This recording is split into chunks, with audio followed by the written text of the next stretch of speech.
بسم الله الرحمن الرحيم. طه ما أنزلنا عليك القرآن لتشقى إلا تذكرة لمن يخشى تنزيلا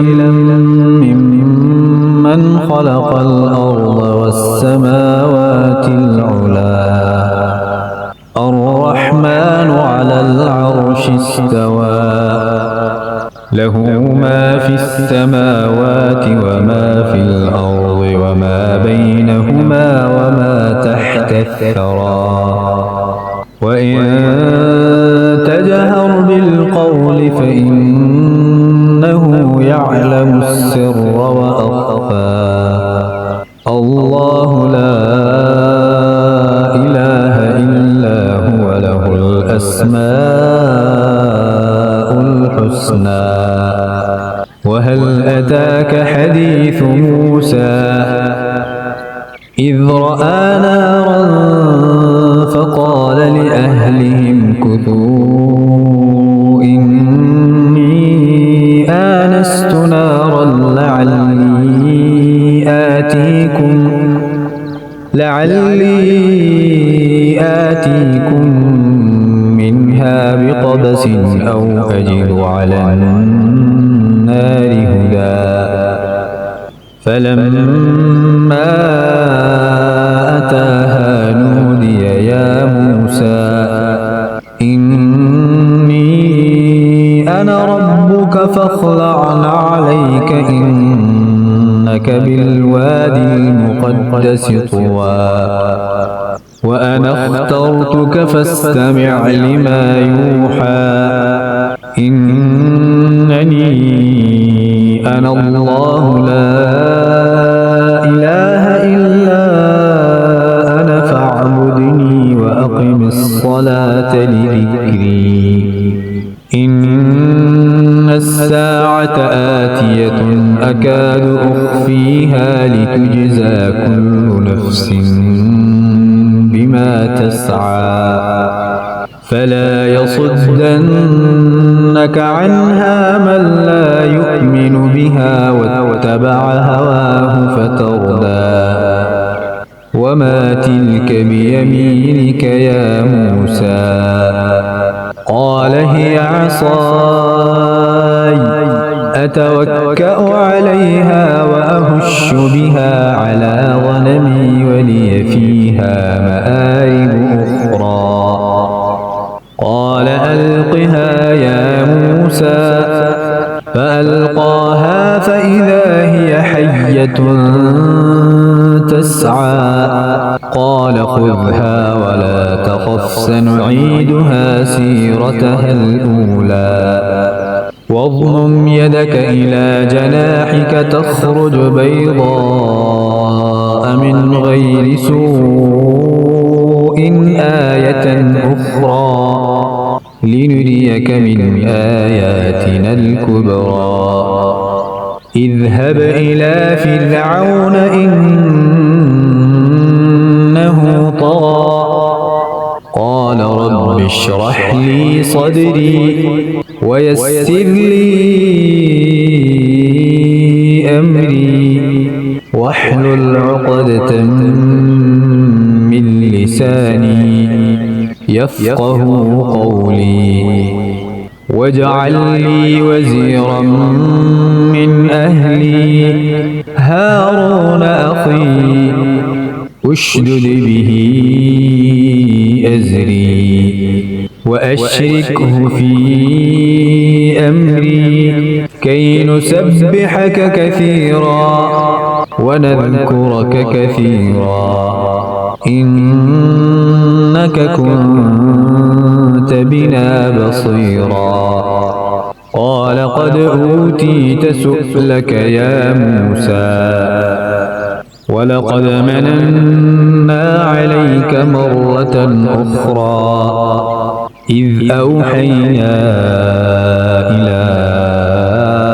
أمك ما يوحى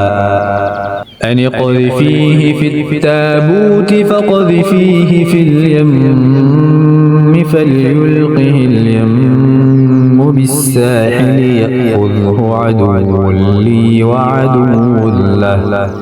وألقيت عليك محبة مني ولتصنع على عيني إذ تمشي أختك فتقول هل أدلكم على من يكفله فرجعناك إلى أمك كي تقر عينها ولا تحزن وقتلت نفسا فنجيناك من الغم وفتناك فتونا فلبثت سنين في أهل مدين ثم جئت على قدري يا موسى واصطنعتك لنفسي اذهب أنت وأخوك بآياتي ولا تنيا في ذكري اذهبا إلى فرعون إنه طغى فقولا له قولا لينا لعله يتذكر أو يخشى قالا ربنا إننا نخاف أن يفرط علينا أو أن يطغى قال لا تخافا إنني معكما أسمع وأرى فأتياه فقولا إنا رسولا ربك فأرسل معنا بني إسرائيل ولا تعذبهم قد جئناك بآية من ربك والسلام على من اتبع الهدى إنا قد أوحي إلينا أن العذاب على من كذب وتولى قال فمن ربكما يا موسى قال ربنا الذي أعطى كل شيء خلقه ثم هدى قال فما بال القرون الأولى قال علمها عند ربي في كتاب لا يضل ربي ولا ينسى الذي جعل لكم الأرض مهدا وسلك لكم فيها سبلا وأنزل من السماء ماء فأخرجنا به أزواجا من نبات شتى كلوا وارعوا أنعامكم إن في ذلك لآيات لأولي النهى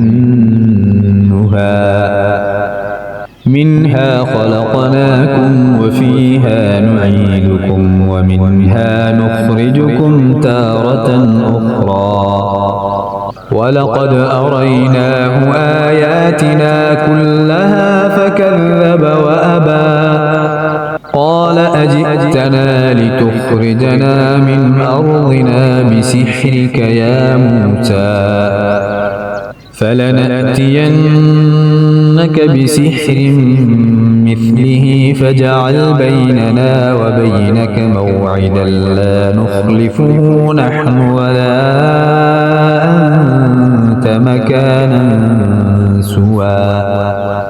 قال موعدكم يوم الزينة وأن يحشر الناس ضحى فتولى فرعون فجمع كيده ثم أتى قال لهم موسى كذبا فيسحتكم بعذاب وقد خاب من افترى فتنازعوا أمرهم بينهم وأسروا النجوى قالوا إن هذان لساحران يريدان أن يخرجاكم من أرضكم بسحرهما ويذهبا بطريقتكم المثلى فأجمعوا كيدكم ثم أتوا صفا وقد أفلح اليوم من استعلى قالوا يا موسى إما أن تلقي وإما أن نكون أول من ألقى قال بل ألقوا فإذا حبالهم وعصيهم يخيل إليه من سحرهم أنها تسعى فأوجس في نفسه خيفة موسى قلنا لا تخف إنك أنت الأعلى وألق ما في يمينك تلقف ما صنعوا إنما صنعوا كيد ساحر ولا يفلح الساحر حيث أتى فألقي السحرة سجدا قالوا آمنا برب هارون وموسى قال آمنتم له قبل أن آذن لكم إنه لكبيركم الذي علمكم السحر فلأقطعن أيديكم وأرجلكم من خلاف ولأصلبنكم في جذوع النخل ولتعلمن أينا أشد عذابا وأبقى قالوا لن نؤثرك على ما جاءنا من البينات والذي فطرنا فاقض ما أنت قاض إنما تقضي هذه الحياة الدنيا إنا آمنا بربنا ليغفر لنا خطايانا وما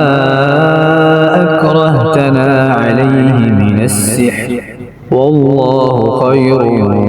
وأبقى إنه من يأت ربه مجرما فإن له جهنم لا يموت فيها ولا يحيا ومن يأته مؤمنا قد عمل الصالحات فأولئك لهم الدرجات العلى جنات عدن تجري من تحتها الأنهار خالدين فيها وذلك جزاء من تزكى ولقد أوحينا إلى موسى أن أسر بعبادي فاضرب لهم طريقا في البحر يبسا لا تخاف دركا ولا تخشى فأتبعهم فرعون بجنوده فغشيهم من اليم ما غشيهم وأضل فرعون قومه وما هدى يا بني إسرائيل قد أنجيناكم من عدوكم وواعدناكم جانب الطور الأيمن ونزلنا عليكم المن والسلوى كلوا من طيبات ما رزقناكم ولا تطغوا فيه فيحل عليكم غضبي ومن يحلل عليه غضبي فقد هوى وإني لغفار لمن تاب وآمن وعمل صالحا ثم اهتدى وما أعجلك عن قومك يا موسى قال هم أولئك على أثري وعجلت إليك رب لترضى قال فإنا قد فتنا قومك من بعدك وأضلهم السامري فرجع موسى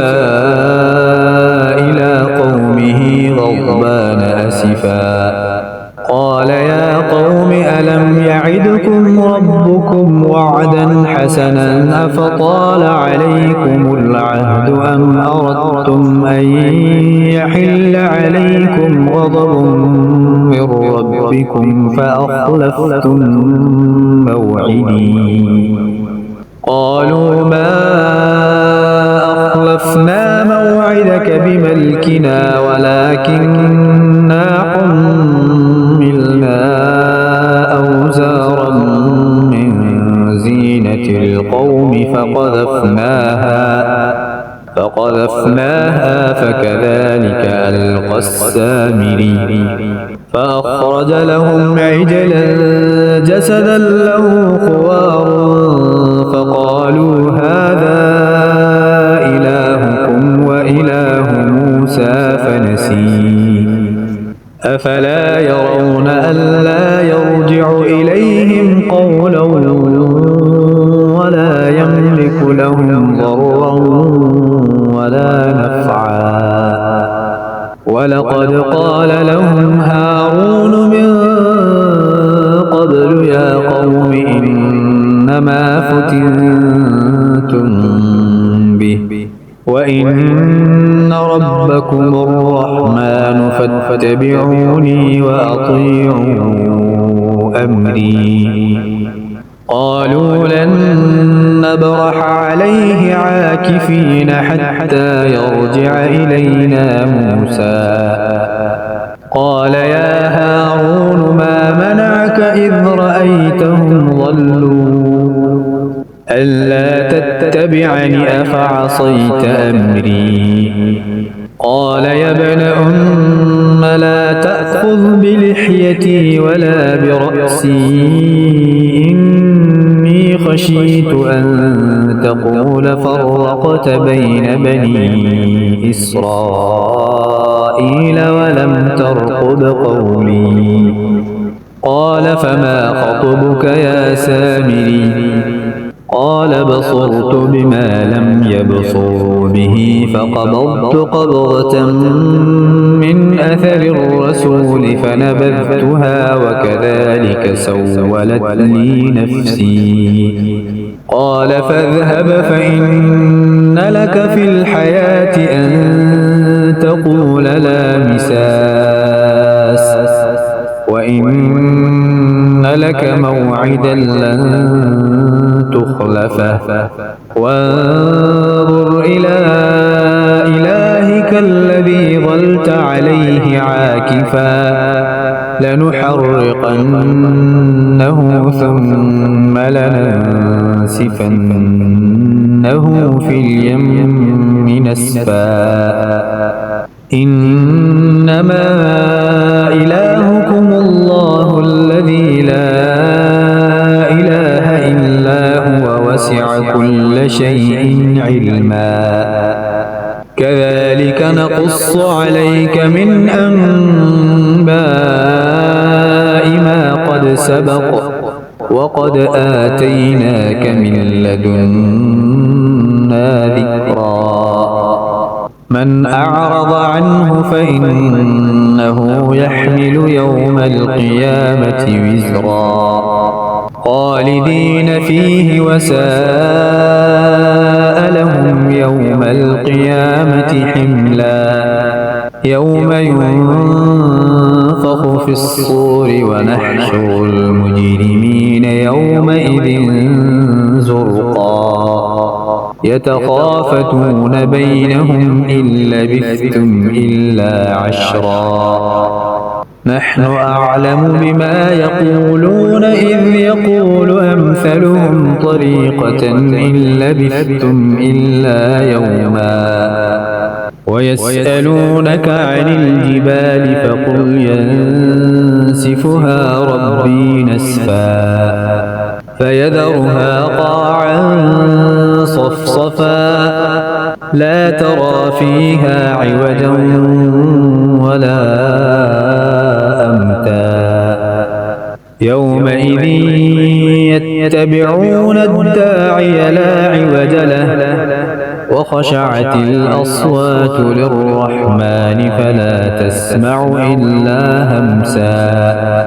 يومئذ لا تنفع الشفاعة إلا من أذن له الرحمن ورضي له قولا يعلم ما بين أيديهم وما خلفهم ولا يحيطون به علما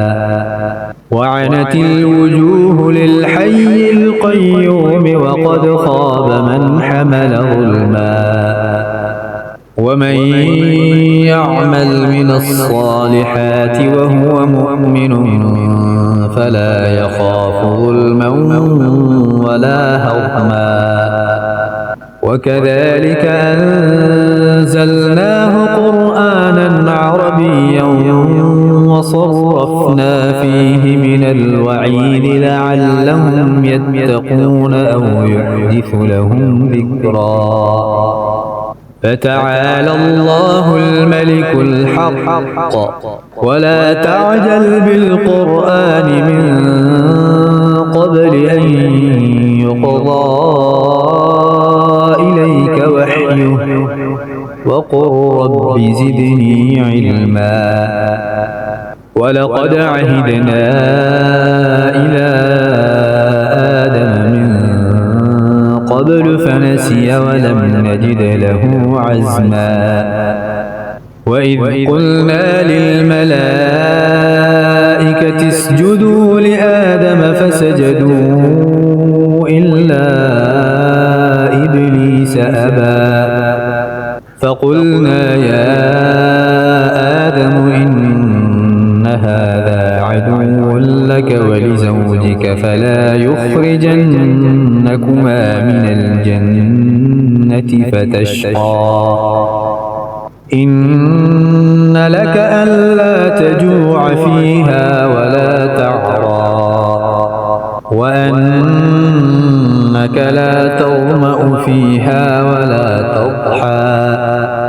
فوسوس إليه الشيطان قال يا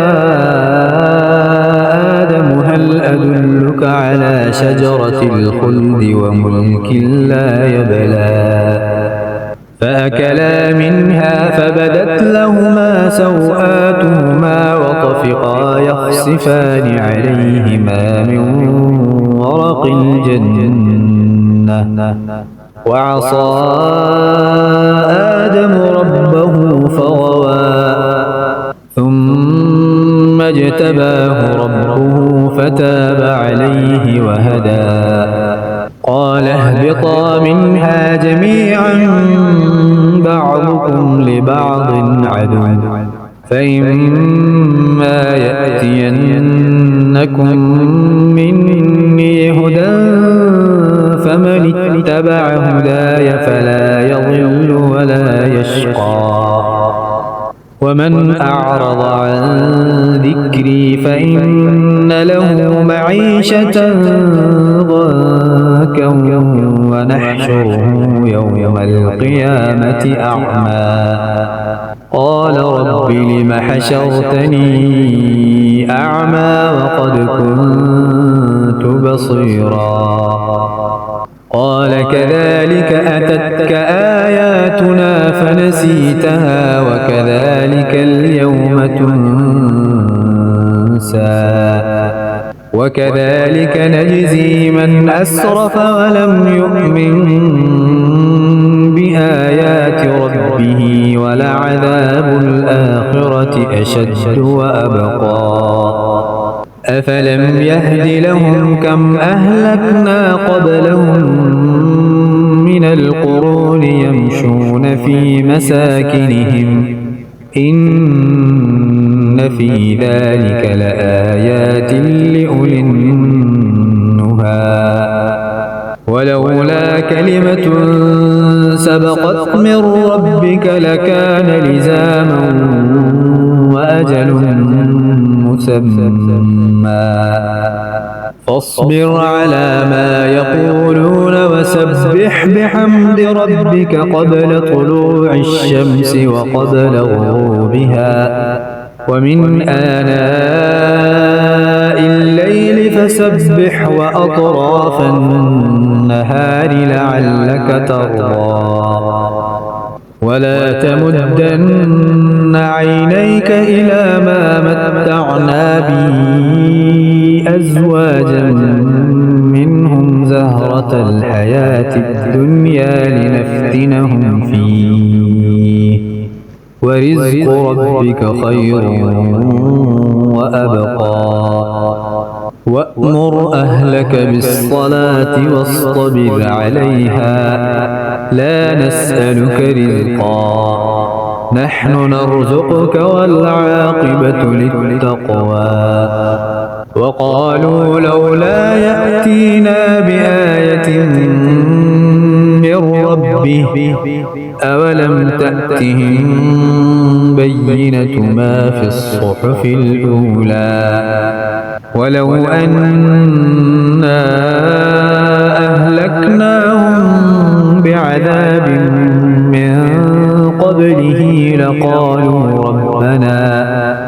لقالوا ربنا لولا